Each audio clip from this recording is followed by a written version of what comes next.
incitative sur le secteur automobile, mais le secteur de la fabrication et du montage. nga teg des mesures incitatives. défiscaliser ko.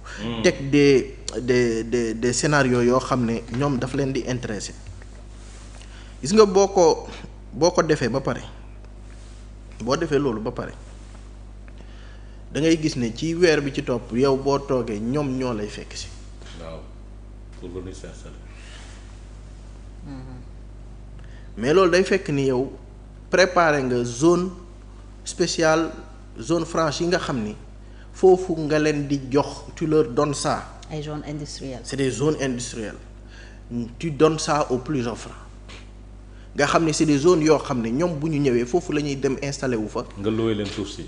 merci yaa ngi jëli boo tegee pôle yooyu noonu def ko ci ay régions.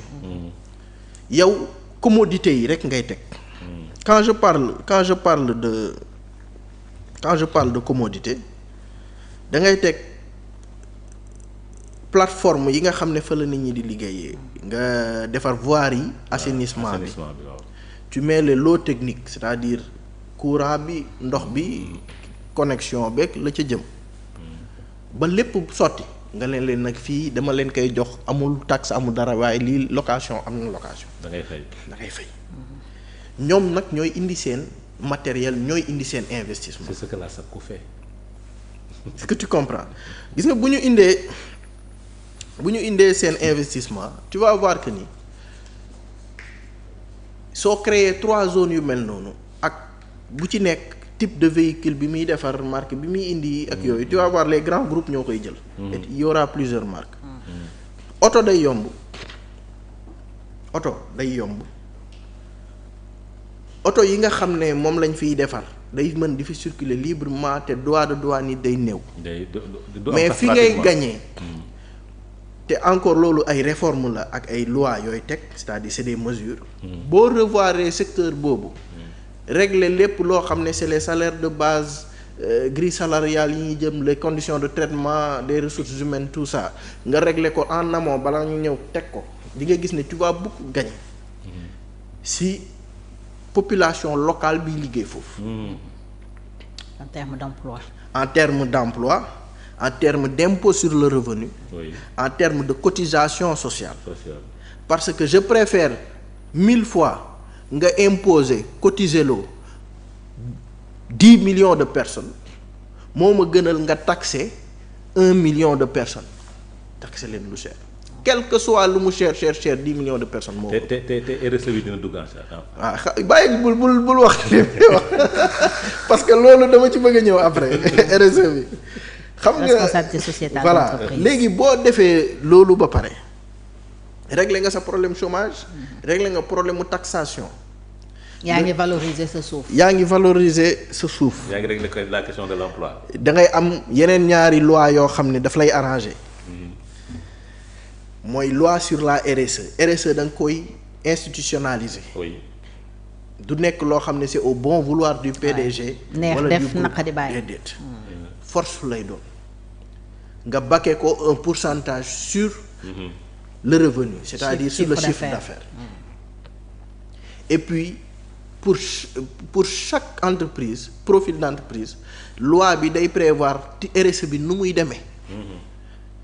am na RSE yoo xam ne sax day dem ci personnel bi ci seen formation ci ay bourses d'études parce que tu investis dans tes ressources humaines tu développes ton pays. am na RSE yoo xam ne dafay dem ci les retraités yi créer entreprise ñu leen di jox ay marché di leen sous-traiter certaines choses. am na RSE yoo xam ne day dem sur des projets du gouvernement en numéraire ou en nature directement. mun na régler sax problème mu transfert de compétences. mais bien sûr mu ngi ci da ciy nekk. su boobaa nga régler problème yu bëri te c'est des étrangers c'est des multinationales ñooy ñëw di la ko defaral te ngay am ci ñoom xaalis te ba pare sa réew di dox. deuxième chose mise à part RSE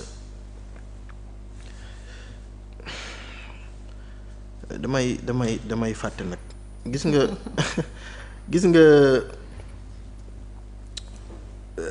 affichel ma tableau. waaw Khalil affichel bi ma la njëkk a yónnee.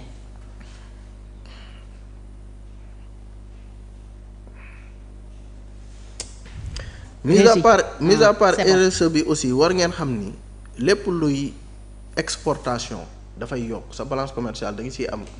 waaw parce que sous région bi. sous région bi yëpp ci yow la ñuy commandé. waaw c'est-à-dire ça règle la question de la banque te duñ ko teg ci pétrole ak gaz. c'est ça. c'est vrai. da ngay gagné foofu. day am incitation te ci PIB bi sax soo boobaa day yokk directement. c'est clair. waaw c'est clair.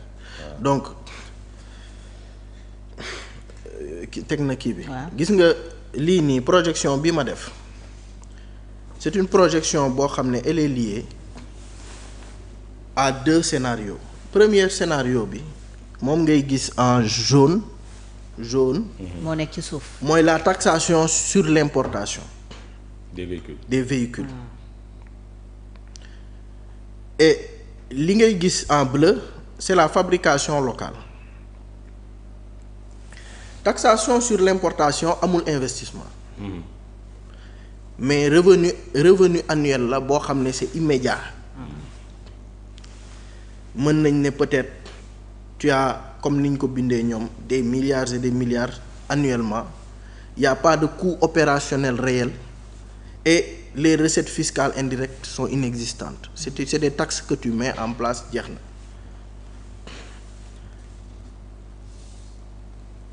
su ñu jëlee li ñuy woowee EBITDA c'est un terme économique mooy earnings before interest tax and depreciation. mooy maanaam gain bi ngay am avant tout ce qui est en dehors des taxes tout ça foofu gain boobu day nekk de 950 milliards par exemple. mais boo defee fabrication locale nga investir def un investissement initial de 500 milliards revenu annuel bi nekk disons 800 milliards revenu boo xam ne yaa ngi ko am juste si ay location yooyu coût opérationnel yi nekk 300 milliards les recettes fiscales indirectes tu as 200 milliards sa EBITDA day nekk de 700 c'est-à-dire ki taxé juste véhicules yi EBITDA mooy gën a bëri en tant que tel. mais fabrication locale bi EBITDA bi moo gën a néew certes mais moo ëpp mucc. parce que boo xoolee sur une durée de 5 ans da ngay gis ne bële moo ko gën a ëpp tuuti. waaw mais bu ñu demee ba commencer egg 9 ans day tolloo. parce que ki nga xam ne dafa defoon fabrication locale investissement bu mu defoon récupérer na ko jeex na commencer na nag di encaisser bénéfice kese. c'est comme le pétrole. waaw day commencer encaisser bénéfice kese. taxation yi du évoluer parce que taxation yi booy xool benn taux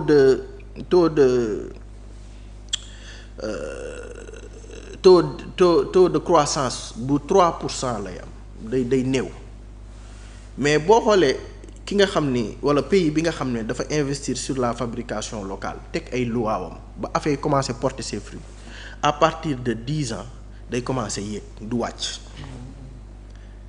loolu la Chine def.